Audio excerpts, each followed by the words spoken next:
My name is Philip Bain. I'm the Managing Director of the Smart City Council. Today I have with me Nasser Kribut, who is the Deputy General Director for Planning and Design of the Public Authority for Housing in Kuwait. Hello, Nasser. How are you? Hi, Philip. How are you? I'm doing great. Good. I'm really looking forward to this. We've had some really interesting discussions about the vision and ambition and the innovative approach that Kuwait is taking with its smart city development. So let's jump into it, and why don't you give us some ideas about exactly what's happening in Kuwait? Sounds good. First of all, I would like to thank you for giving me the opportunity to shed some light on our projects and what we're doing regarding the smart cities. I think just a brief introduction on who we are. You know, we are a public entity that we are responsible in building new cities in Kuwait. Our goals is to basically not only provide housing, but build comprehensive and complete communities with all of its infrastructure and amenities, and engage with the private sector regarding the non-residential or the money-generating opportunities. So we build complete new cities from the scratch up. We have a vast experience, and we've done more than 80 projects and more than 160,000 units. And these are quite large units, but because by law, it's minimum 400 square meter land. And even so, if we build a house, it's like 5-bedroom villa. This is the smallest unit that we have. Public facilities, more than 2,000 buildings. This is between schools, supermarkets, clinics, and so police stations and so forth. We build complete infrastructure, and we have 3 typologies of units, which is the house, as I mentioned earlier, apartment, and these are massive apartments. These are around 5-bedroom apartments, 2 living rooms, and dining and so forth, or an empty land, 400 square meter by law, and the people will design and build their own houses. And of course, there's a subsidized loan by the government. So these projects are from the ground up. They're totally greenfield. Yes, these projects, those numbers, these are already executed and finished projects, and they're already. Okay. Yes, and now we have, because by law, once you get married, you can apply for a unit. So, so we have to keep up and build more projects and more cities, which I'm going to shed some light now on them. These are some of the projects that are in the pipeline. Of course, some of them under construction, some of them in the design stage. And some of them are small towns. We're talking about a couple of thousand or 3,000 units, and some of them are large cities. And just to shed light on the scale of these projects, this is the urban area of Kuwait City, Barcelona, Abu Dhabi, San Francisco, and so. And this is our projects imposed on those areas. This is the areas we're talking about, between 60 square kilometers to 140 square kilometers. And this is huge. So basically, we are doubling the size of the country. You know, this is 7 times the size of San Francisco if we build all of these projects. So it's quite massive. And that's amazing. Yeah. Yes, a lot of challenges come. Of course, the first challenge is the financial, but also there is other challenges. Of course, the materials, energy required, and water, and so on. So if we're not careful about building those new projects, of course, there is massive ramifications. That's why we are, trying to, use be in the state of the art and use the latest technologies and latest trends with those projects, because at the end it will save us money, whether it's in city management or in city maintenance, and also to increase the quality of livability for the people. Regarding to be more in detail about the smart cities, we have, like I said, because the intention is to, the main goal is to enhance the quality of people's lives.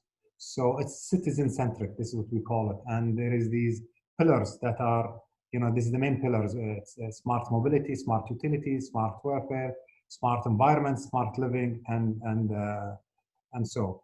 So, in the first project that we are intending to have this comprehensive smart city is Southside Lavdolla project. This is a unique kind of project because it's what we call G2G, or a government-to-government project between the government of Kuwait and the government of South Korea. Okay.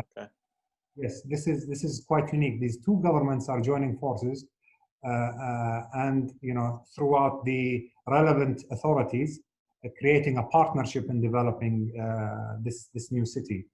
And of course, this project the goal is to have this first comprehensive smart city that will also be the flagship, and all of the new projects follow through. And of course, in order to do that, we have to analyze whatever we currently have in all of the different services, and to be realistic. And it's not, we're not targeting smart for the sake of being smart. It's, smart, either there is an economic benefit or a social benefit, because sometimes you can, go so smart, but then it will be something that is, not used, or something that will be just additional costs. Again, like I said, it's not smart for the sake of being smart, but no, they have to be social or economic benefits. We have to analyze whatever we have. And also there are, and everybody who works in the smart city business, there is a lot of stakeholders, many different stakeholders. You have to put them on one table, and there is a lot of regulations, laws, different mindsets. So you have to bring all on one table and try to convince them on this is the way forward. And I really appreciate your recognition of stakeholders. We find that to be one of the biggest deficiencies in many developments, is the recognition that you need to have all the key players at the table. Yeah. Exactly. And also you have to choose your battles, You cannot, yeah, right. You cannot just, impose and enforce, because again, you can plan and you can execute, but if the different stakeholders, this is something basically is not gonna run or not gonna use. This is basically waste of time and money. Right. So we have to plan, execute, and in order for it to be smart and sustainable. And beginning of the smart elements, we have identified and I think everybody who started in this issue, that there are some smart elements.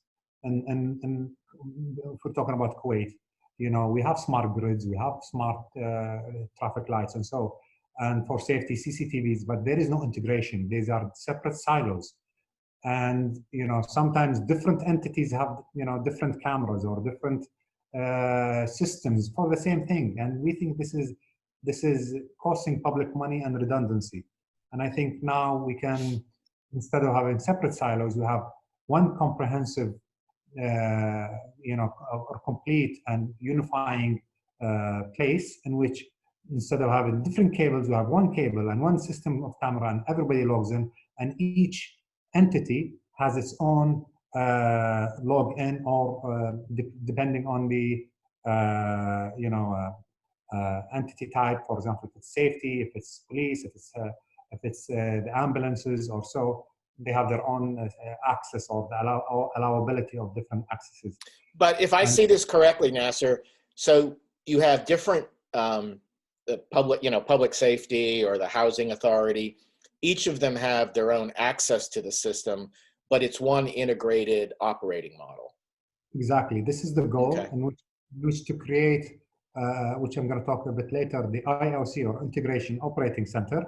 Okay. And and in the Integration Operating Center, this is the brain of the city, and there is all of these monitors that basically all of the wiring and all of the systems would go on this system, and then we'll have different accesses for all of the entities, whether it's traffic management, CCTV management, and so on.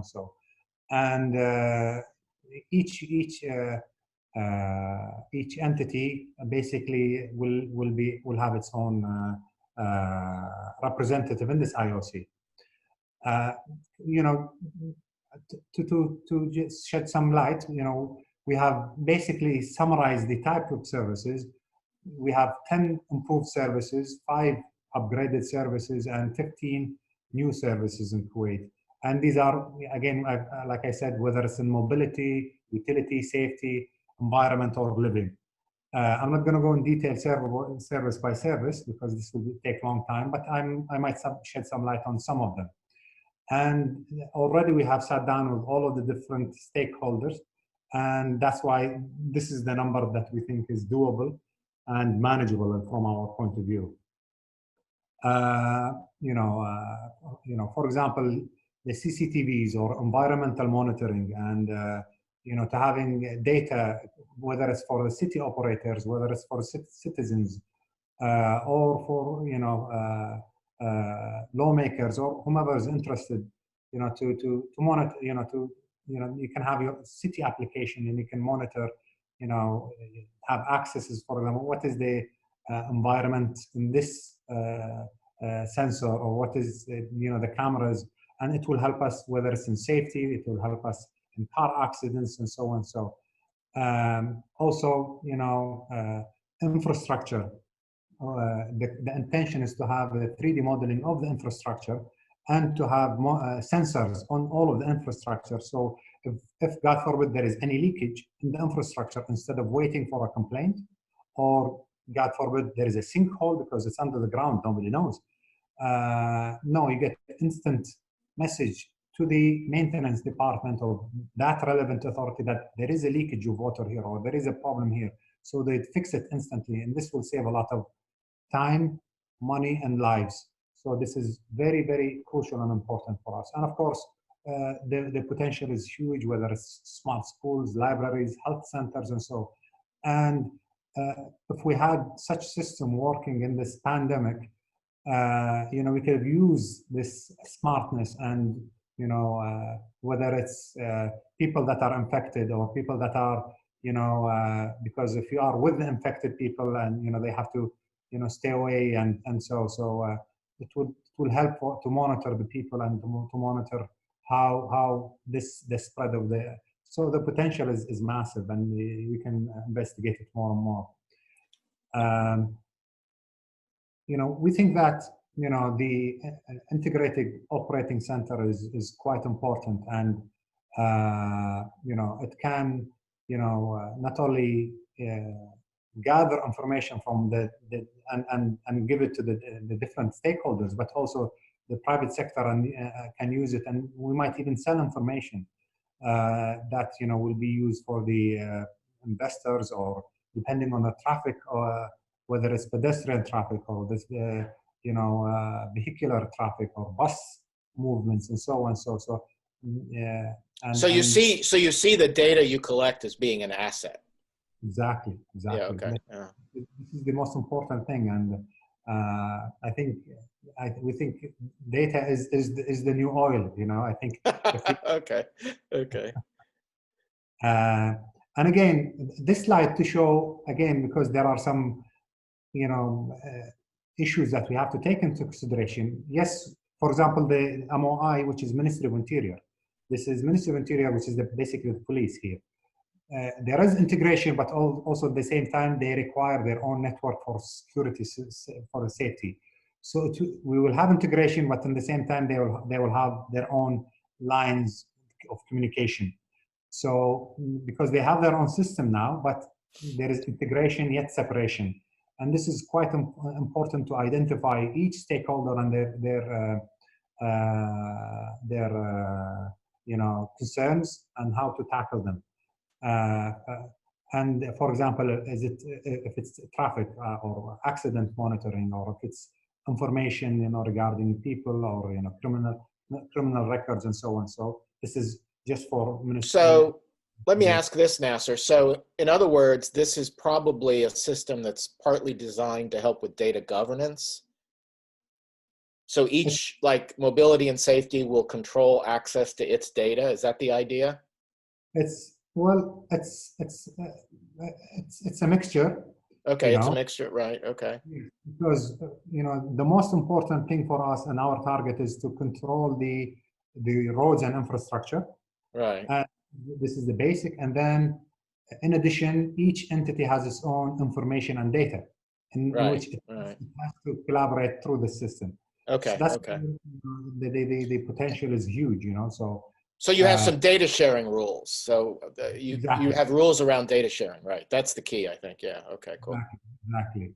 So this is the target, and just to you know, to give some light on, for example, if we're talking about, like earlier we said regarding the police stations, you know, if we're talking about smart mobility, instead of, let's say for example we have a traffic accident, which I'm going to talk about later, Right, it's right. different. You have a smart system and a not smart system, or if it's a red light, you know, if it's smart, you know, automatically it will read if there is congestion in this way. And of course there is algorithms in which we will input in the system that there is this event, or there is this, you know, holidays, that there is traffic expected here, and so the traffic lights will open one way, or the behavior of the road management will behave differently, and so it's quite interesting. Um, Again, you know, like you said, you know, the data is very important, but also the stability, the resilience, and of course the people. How we have to address the people's, you know, it has to be ease of use for end user or the citizen, and of course our intention is the integration. The accident reporting, which I just earlier mentioned, is that, for example, if you have an accident anywhere around the world, sometimes it's quite, you know, draining procedure, because you have to, once you have the accident, already you're, you know, bumped. You know, you have to call the police, you know, make the report, go to the police station, call the insurance. There's a lot of processes, and it takes a long time.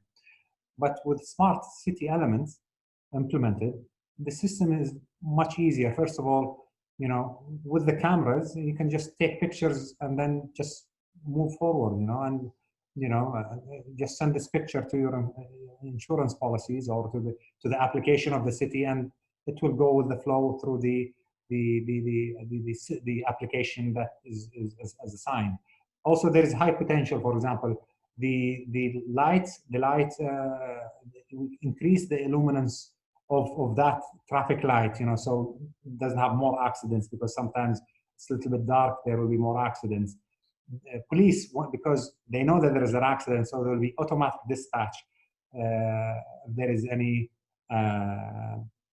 accident, or repairing also. Imagine now with the Uber, or, you know, such companies now with the applications. Imagine the same with maintenance, car maintenance, or you talk about tow vehicles. You know, there's an accident, you know, you can interact with them. So this is such a potential. Just we're talking about one item, which is accident management in this issue, and of course, you know, the intelligent cameras, or the drones. You can have drones that will assist, and so on. So there is a lot of potential and possibilities.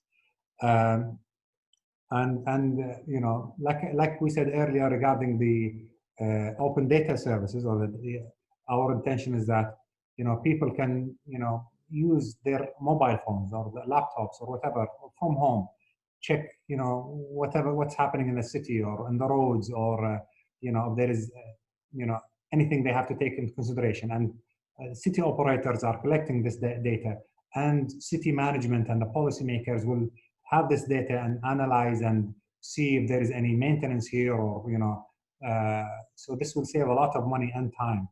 So you have multiple use cases. You have the individual person in the traffic can see the traffic flow, understand how to travel. Then you have the maintenance using the data for its purposes. You have public safety. So you're using the same data, but you have different actors using it, correct?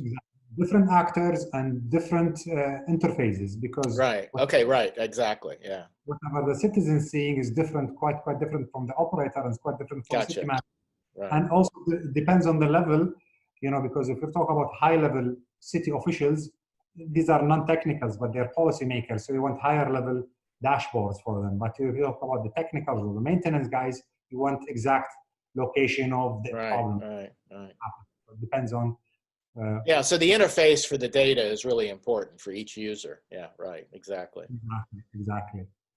And, you know, whether it's electricity, you know, environment management, and so on. So again, there is different aspects for the different networks.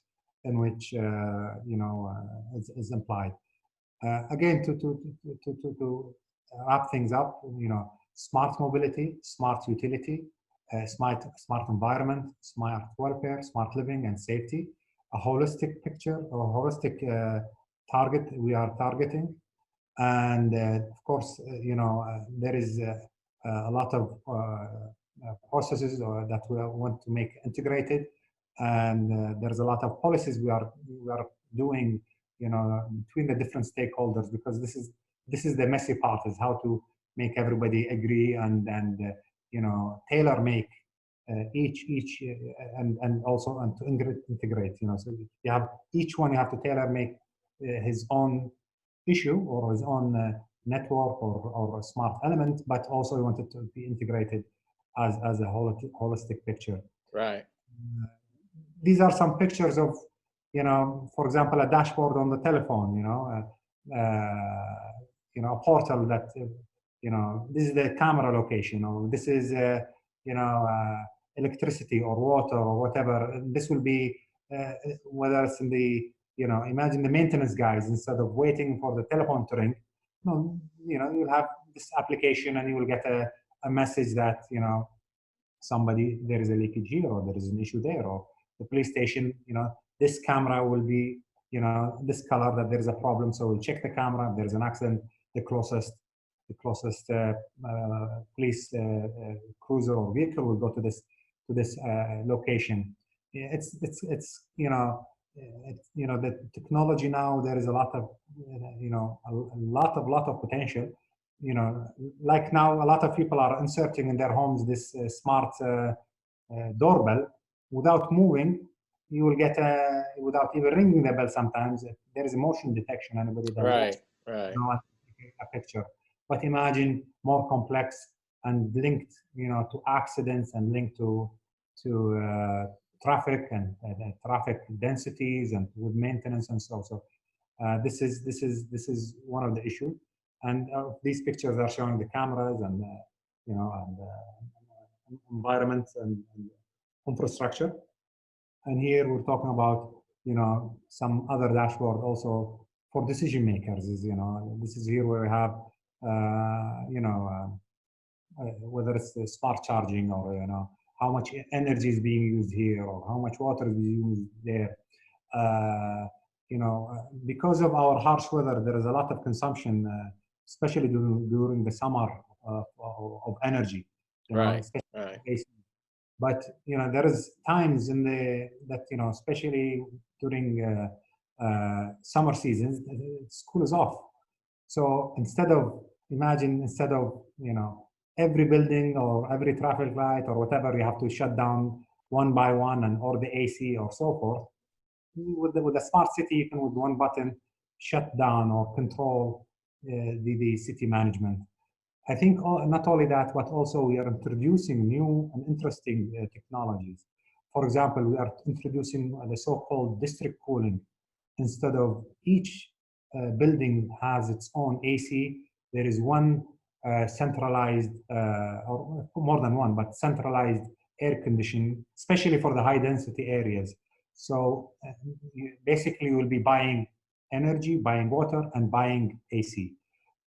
This will save up to 40% of the energy. This is one. Two, also one of the new and interesting networks we're also proposing is the waste network. Instead of having the dump trucks at night come and of course there is the health issues and so, and it's we'll have basically chutes. Yes, right. So it's by suction, and it's suction, right. I've read about that. Yeah, that's a new way of handling waste, and it does. Yeah, it cuts down on energy usage and gives to better yes, waste it will management. Take 2 kilometers, and then you have the plastics and so. Right. This is another. But also because, like I said, we do comprehensive, feasibility and economic studies. Our studies are those two systems are feasible for the mid to high density areas. With the lower density areas, it's not feasible from an economic point of view. Right. So we did not introduce them in it's in basically the downtown areas and the higher density areas. And to summarize and to end my presentation, I think you know, using smart cities is not a luxury; it's a necessity. It will help the decision makers. It will help to extend and enhance the quality of the people of that city. They will be happier because they are, you know, exchanging with their own city. There will be instant reporting to the city management and with the city operators. So it's a win-win situation for everybody. And at the end, yes, you are, you know, there is a bit of capital expenditure increase in the city infrastructure, but on these sheer size of these cities, it's a nominal number. You know, if you're spending billions, you know, a few millions is nothing. Right, right. It's nominal, but it will save energy, it will save time, and it will save a lot of maintenance, and it will help us way better in managing those new cities. So when you say the word cities, you talked about at the start, the 83 projects, but now you have this one G2G project.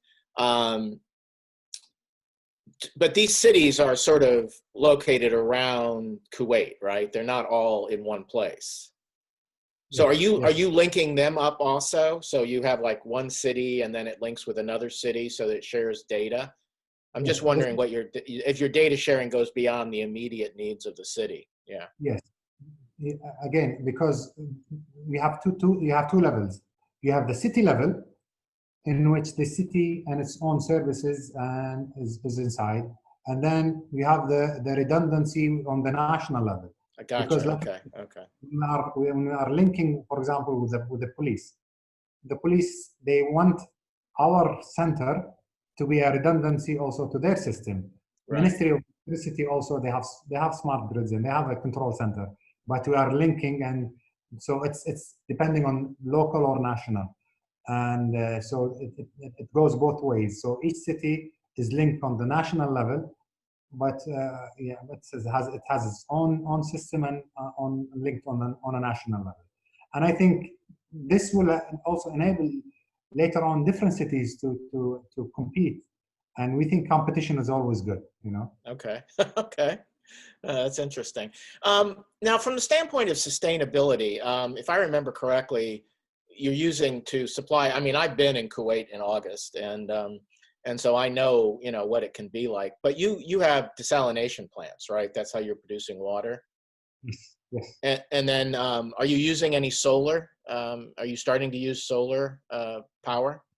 Yes. Currently, in every public facility that we are using, every school, every supermarkets, we're using solar. Of course, it does not cover all of the energy requirements because, like I said, there's because of the harshness of the weather, you know, a lot of AC is used, especially in the summer. It covers up to 20%, especially during the summer of the energy requirement. But every public facility we have under construction now, this is a mandate. All the lights are LED. And of course, we have a new coding and specifications, you know, to tackle sustainability and green buildings. So, you know, to basically have the most out of the energy that we have.